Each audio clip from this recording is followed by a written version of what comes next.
Man takes upon himself all these concepts of sin and merit. He binds himself with all sorts of concepts. The consciousness takes an infinite manifestation of forms according to the concepts of the individual. What I am trying to do is to correct that concept idea. What is the cause of the next birth? Once this beingness, the I know, has been extinguished and merged into the universal consciousness, what do you point to as the seed of the next birth? Isn't it desire which causes rebirth?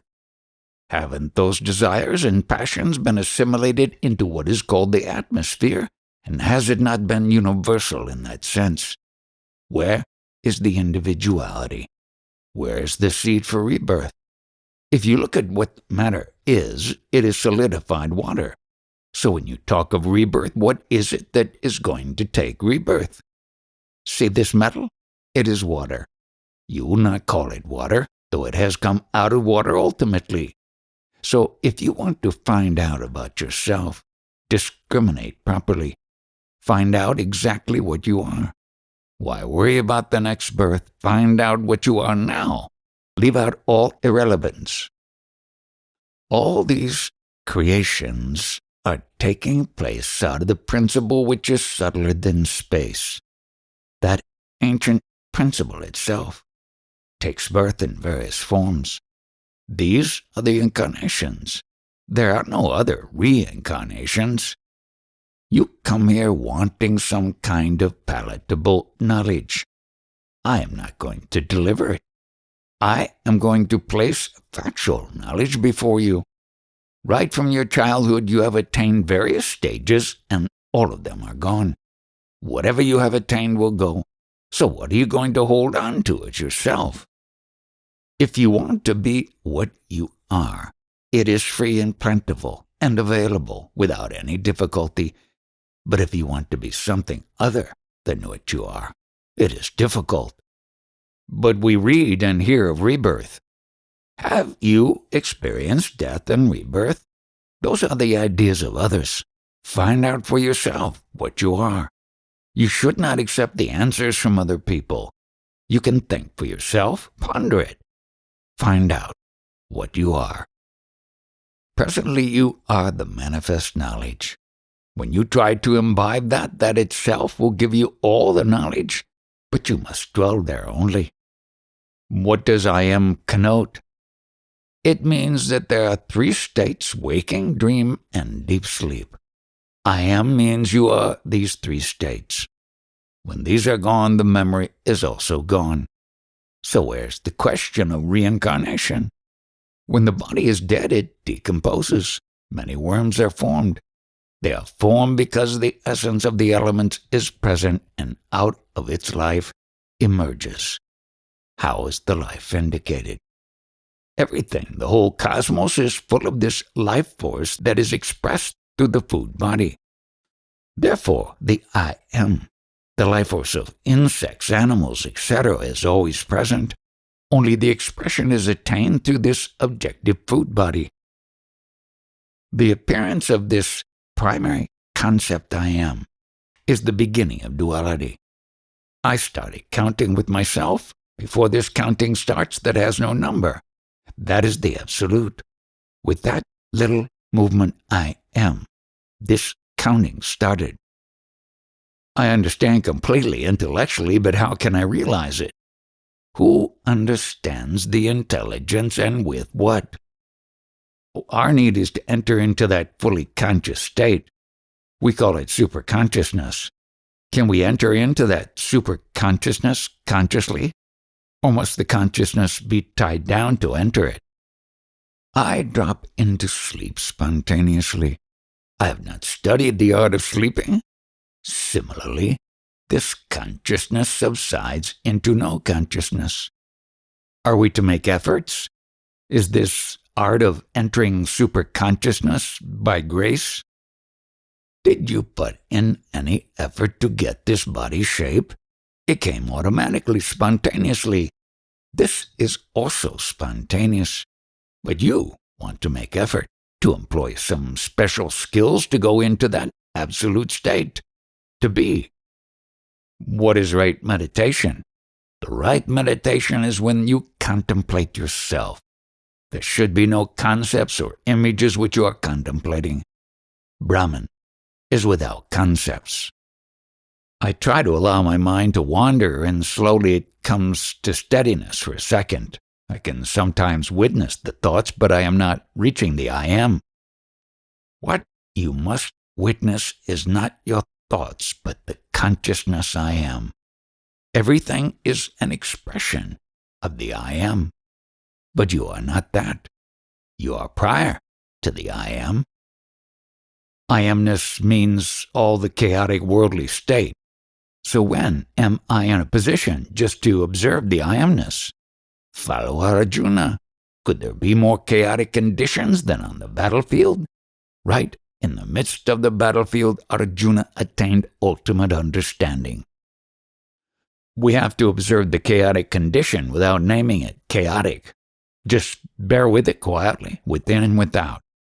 Can we go beyond chaos and bring the new order within ourselves without our knowledge? Yes. When you are apart from consciousness, it is peace only. Whatever you try to design out of your own concept or intellect is useless. The eternal has no fragrance of I am about itself. It does not know it is. I want a little help of the communion type to be spiritually influenced just for expediting the process of concentration within me. It is already happening, otherwise you would leave.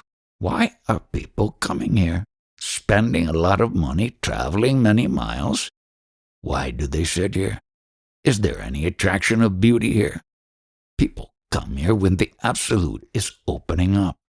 It is opening up unknowingly. What happens knowingly will not last. It is unknowingly, spontaneously opening up, and you will not understand that. Whatever you understand is not going to remain. As a child, did you know that you were taking a shape or design, and that later you would undergo all these stages? Everything happens spontaneously. What does seeing purple light in meditation mean? These are images created out of your own illumination.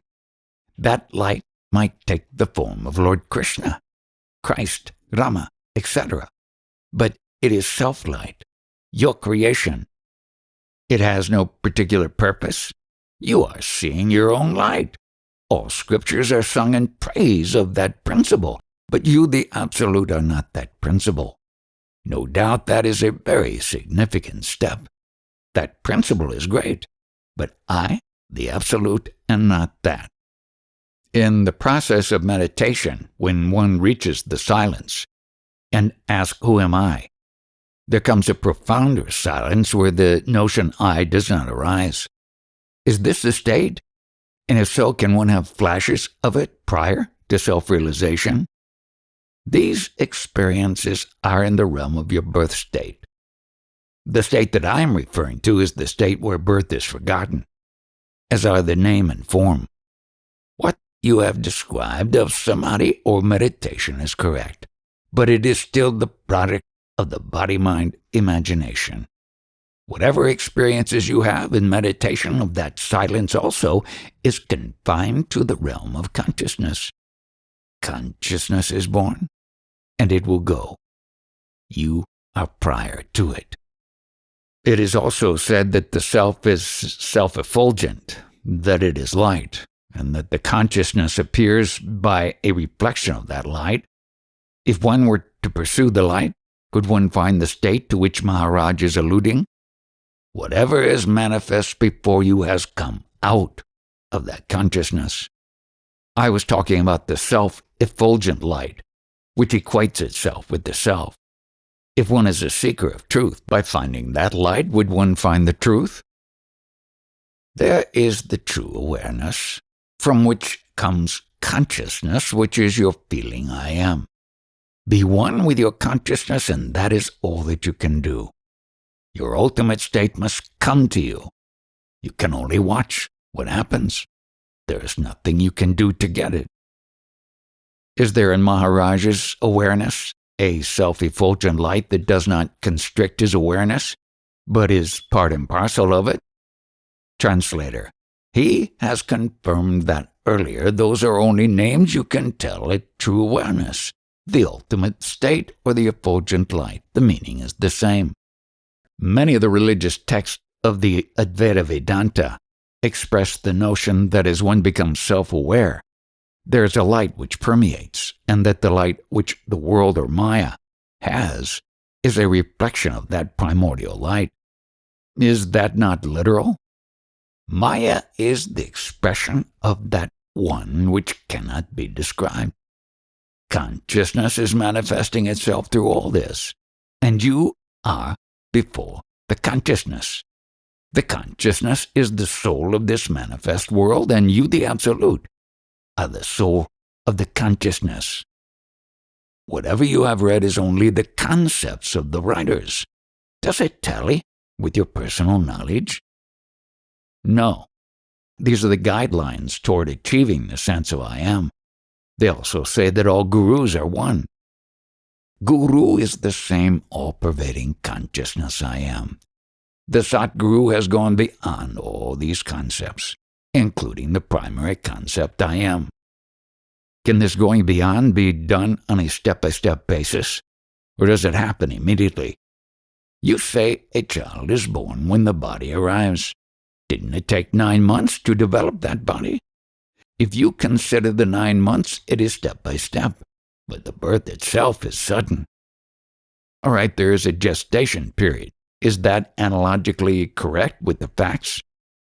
I have an analogy that even the 9 months is not correct. You are before the gestation. The whole thing is Maya. Nobody is born and nobody dies. It is a distortion. That is true, but some of us are more distorted than others. The question is how to become less distorted. Back again to the original position. Nothing is to be done. Be in your beingness, and everything that is happening will happen. You must have a deep yearning to attain the truth. You must have the intense need to understand.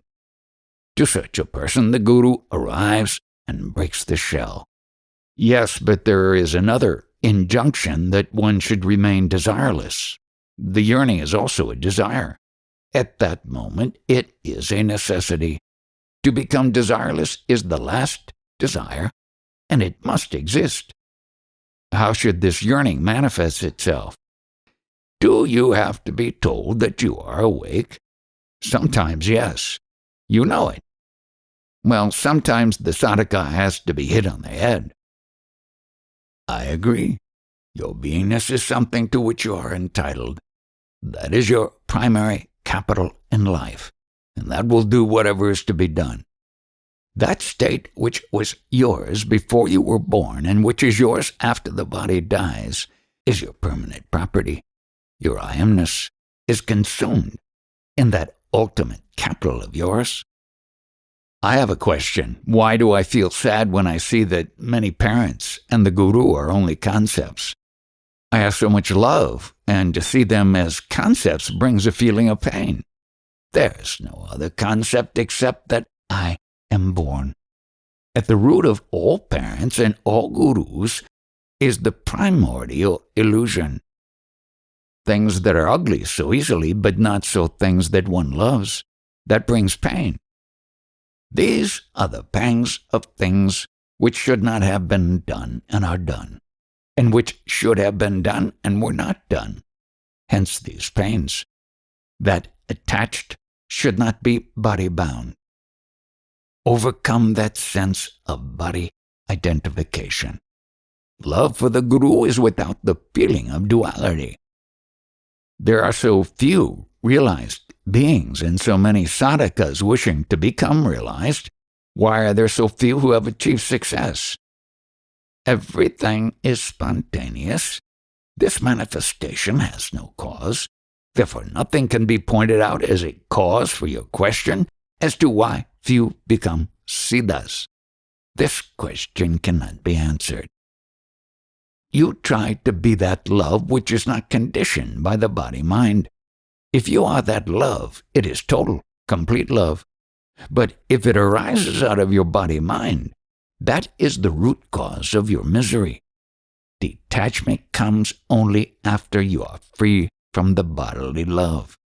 Be free of the body-mind state, and be in the state of love, and that will be the source of all bliss.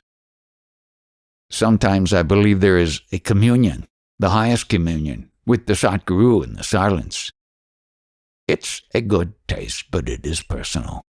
Perhaps it might be personal until one becomes absorbed by what one adores. Then it may become impersonal. Did you see us worship this morning? Yes, I did. There is no darkness, there is no daylight, there is no deep sleep, there is no waking state, no hunger, no thirst. That is the state. But all this is my expression. You feel that you are that, but I feel that I am not that. I worship, I do bhajans, but I am not in that. My true state is beyond that. I feel like the self was worshiping the self. Whatever you call it is all right, but it is still a concept. Any concept you utter frames your future. Therefore, don't have any concepts. You are already the ultimate. Don't try to be something. What does one do about the practical side of this relative existence? That is, the working, the achieving, the goal-oriented society that we live in, the families that we have. What is to be done about them? This world expression is out of the live elemental consciousness, whose responsibility is to take care of this manifest world. The world is the expression of your consciousness, but you are not the consciousness. Understand this principle and carry out your life as you like. The flame of Vishnu is supposed to be ever effulgent and lustrous. Because it has entered the body doesn't mean a change in quality. Whether that flame enters into an animal or a human being, it does not lose its natural quality. Even if you claim it as your own, saying, I am, it is still one. The empire of consciousness is yours. And when you realize that, you will know that you are not a person. Maharaj has said that the I am is the consciousness through which comes the world. Behind that is awareness, but there is no I consciousness. Implicit in the word awareness is this existence. Existence also implies proprietorship. That means whose existence is it? One comes back to the feeling of I. Who is understanding, knowing your awakened state? The I am. The waking state is I amness.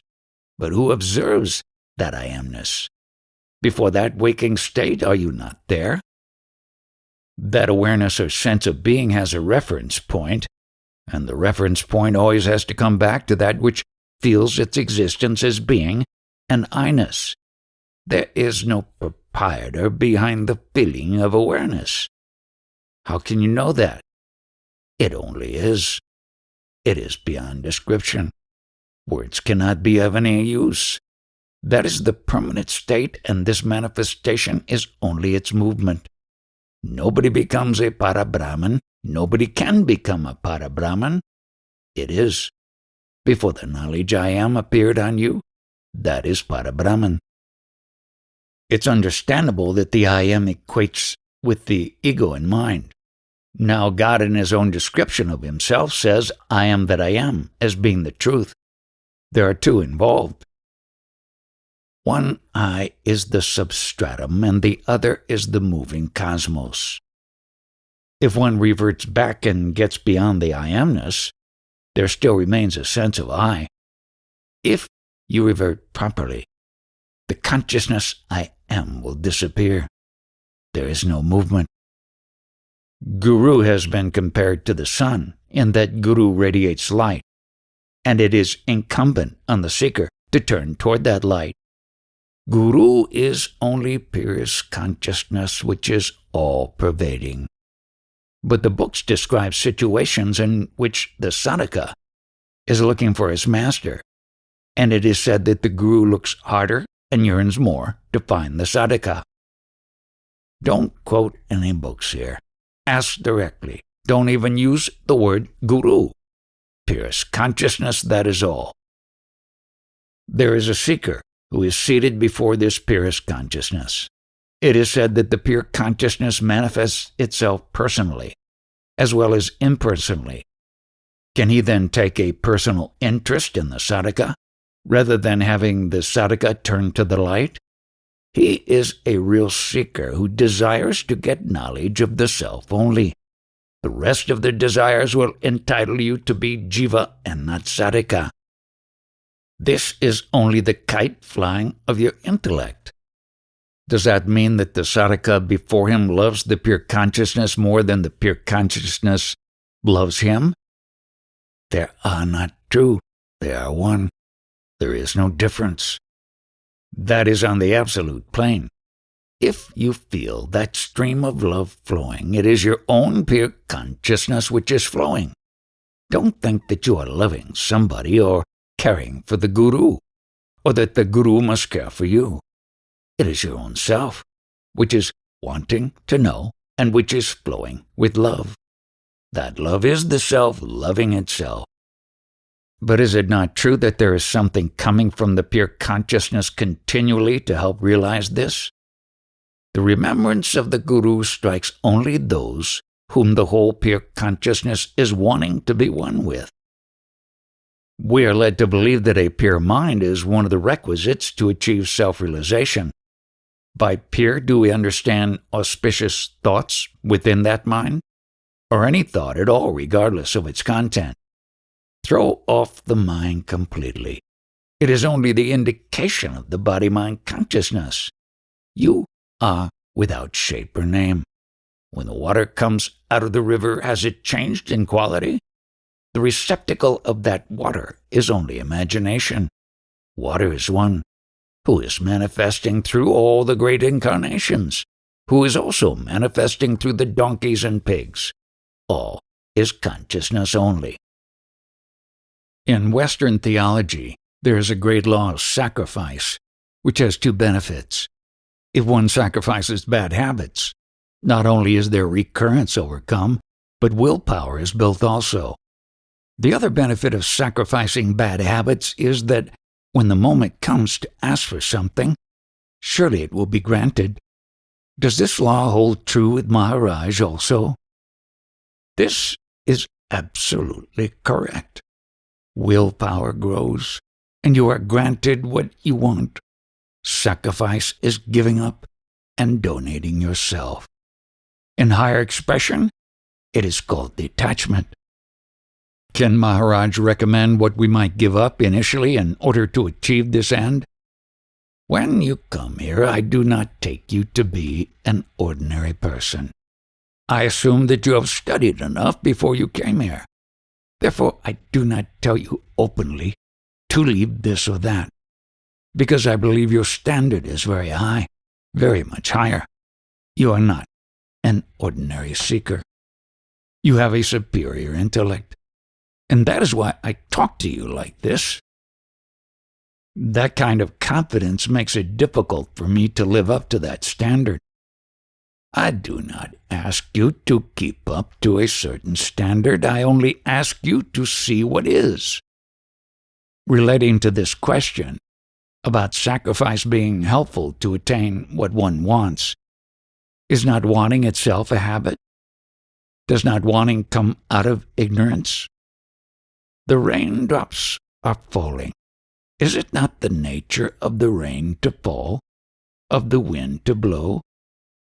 To want something is natural, so long as there is the identity with the body-mind.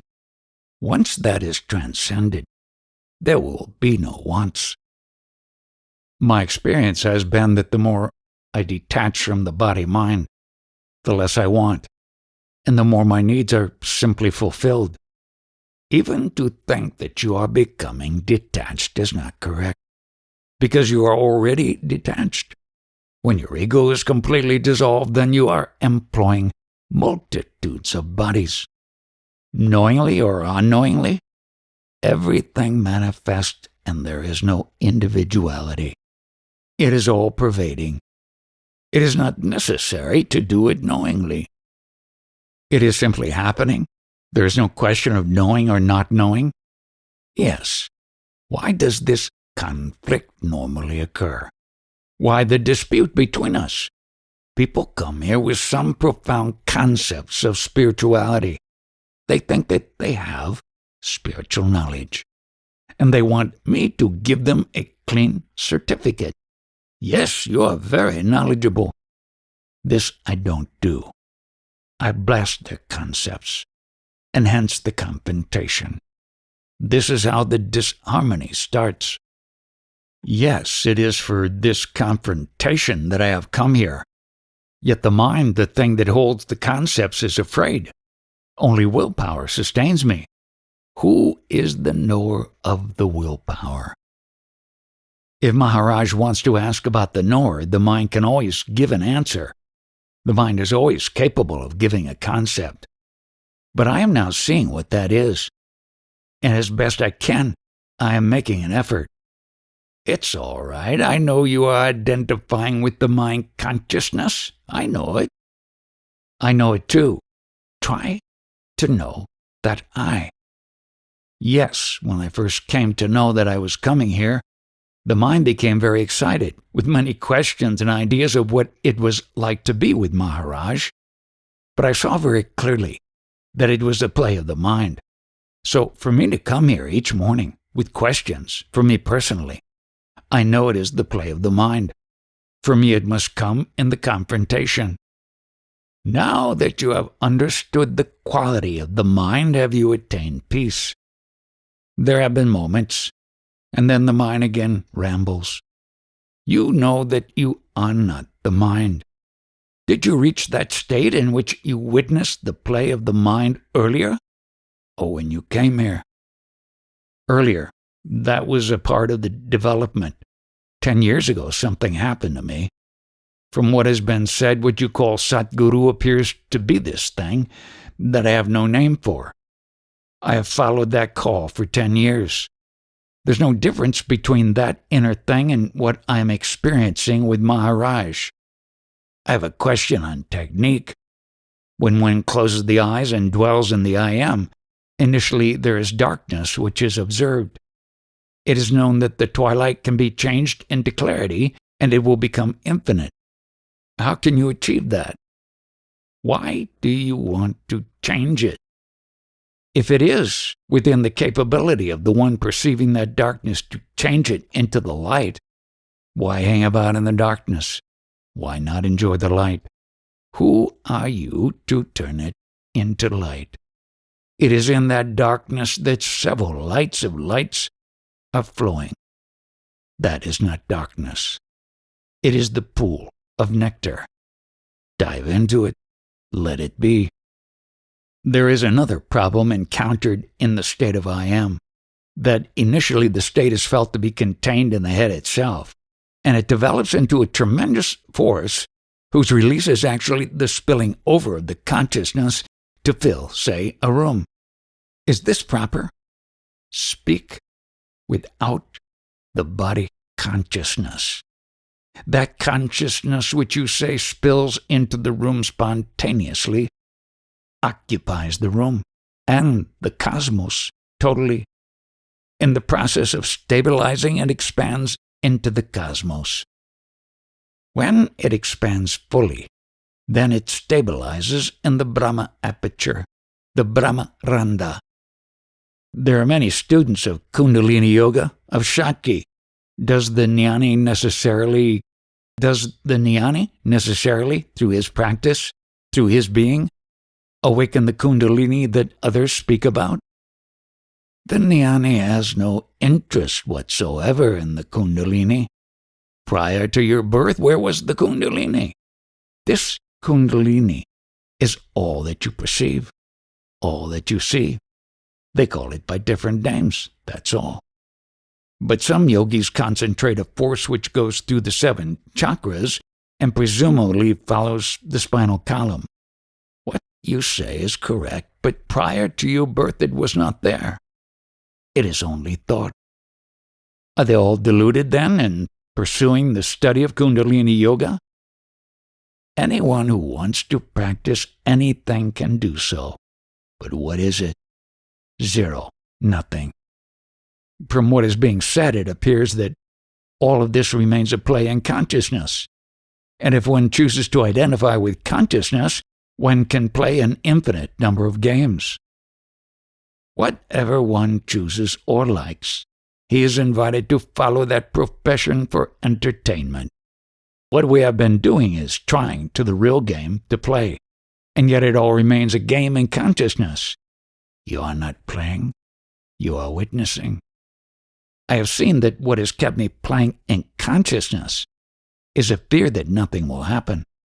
The moments that I have been apparently free from consciousness, things happen anyhow, but they don't arise out of my desire. They happen because the universe pushes them.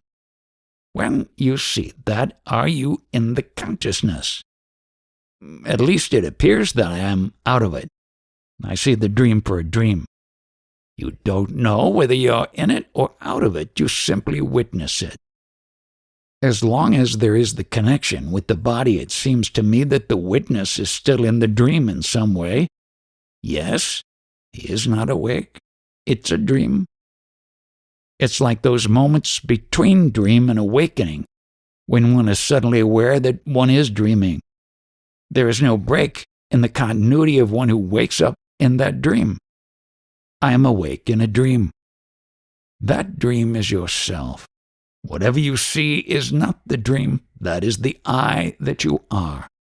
The consciousness that sees everything sees through the dream itself. Will the mantra be useful in moments of mental fluctuation? Yes, it is for that only, to check your fluctuating mind. In practice, I am discovering that there is a subtle difference right now in being the consciousness I am. I can meditate I am, but there is not the feeling that I am. It just seems to be exterior to something. When you feel that you are separate from the feeling I am, isn't there something or someone who knows that there is a difference? No, it's just a sensation. Find out. Are you separate unknowingly? It feels like an observation. Are we all here because of our volition to be born, or has this knowingness appeared in us? Unknowingly.